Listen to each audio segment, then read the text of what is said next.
Hey everyone, the kitties are being really cute. Oh, where did Henny's head go? Oh,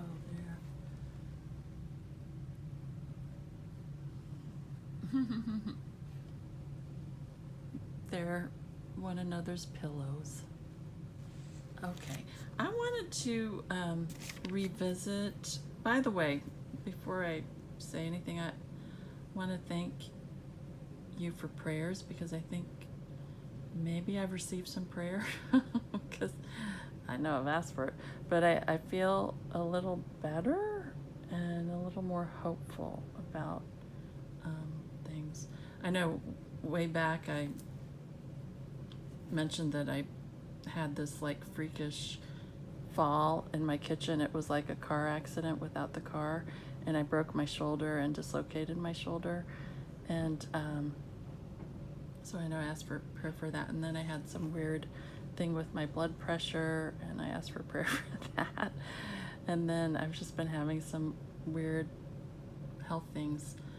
But and when I do, once you know my story, which I'll share when we come to Ezekiel, you'll understand why I get so anxious. But I know it's not God's will for me to be anxious, so that's when I just ask people to pray for me. But anyway, all that to say, thank you if you've prayed, and I feel better. Okay, but I want to revisit John chapter 7 because in the last video I was disturbed by what I read because I couldn't make sense of Jesus's actions, and so I'll just read that and then I'll share a little commentary I read about it. But let's read it. John chapter 7.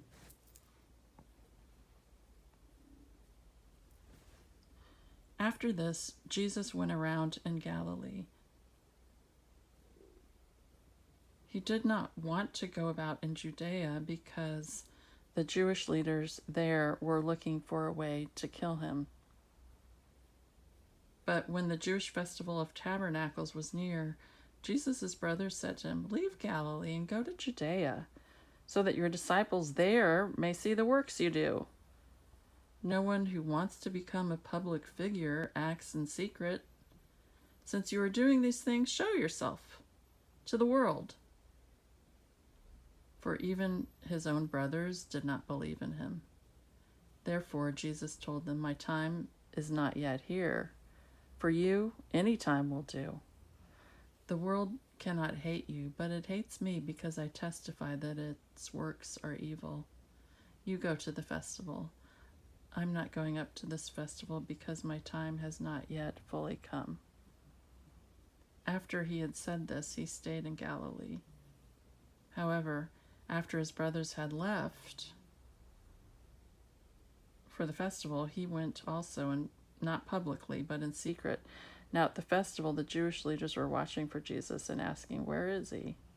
Okay, so that was the passage that bothered me because he said he wasn't going up, and then he did. He told them he wasn't going, and then he did go. But I'll share this commentary on the passage from D.A. Carson. Let's see, he was a let's see where we are. Okay, D.A. Carson said this: his not, quote unquote, not, turns down his brother's request. It does not promise he will not go to the feast when the Father sanctions the trip. The assumption in this verse is that the Father has signaled Jesus in some way.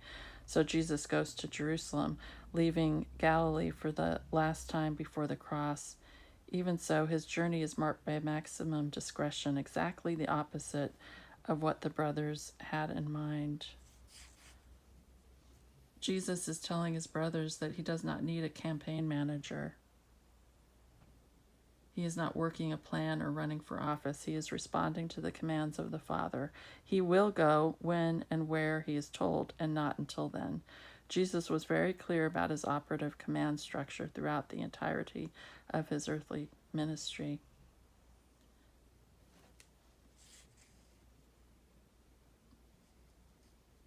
So that, I think that's interesting. Let's see if there's anything else on that.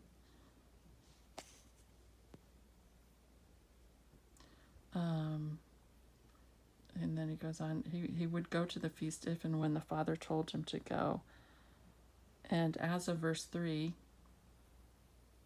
he hadn't been told to go. And so as of that moment, he had no plans to go.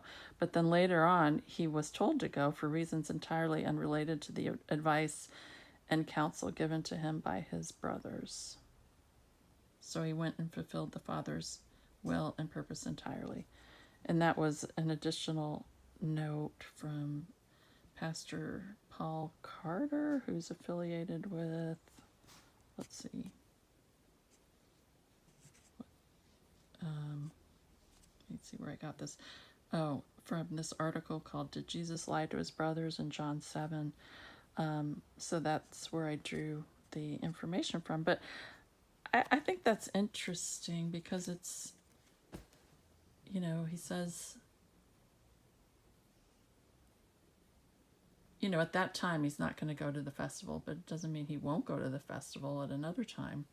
Anyway, it kind of made sense with me, and I feel more peace about everything. It sounds like his brothers were really kind of bossy and contemptuous. Kind of reminds me of in Genesis when we read, was it Genesis? Yeah.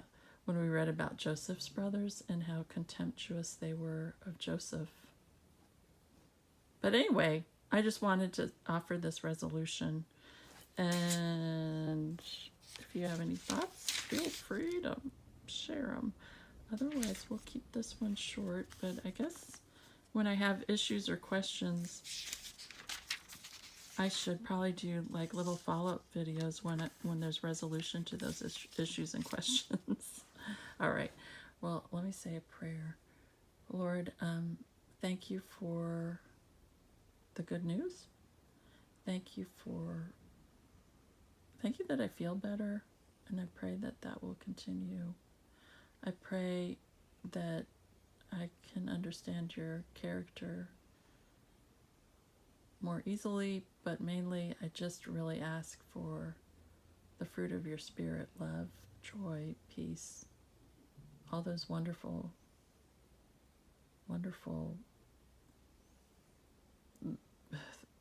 the wonderful fruit that comes from your nature that you promise we can partake in, and you just can't buy that with money. I mean, even if I were like a multi billionaire, I would never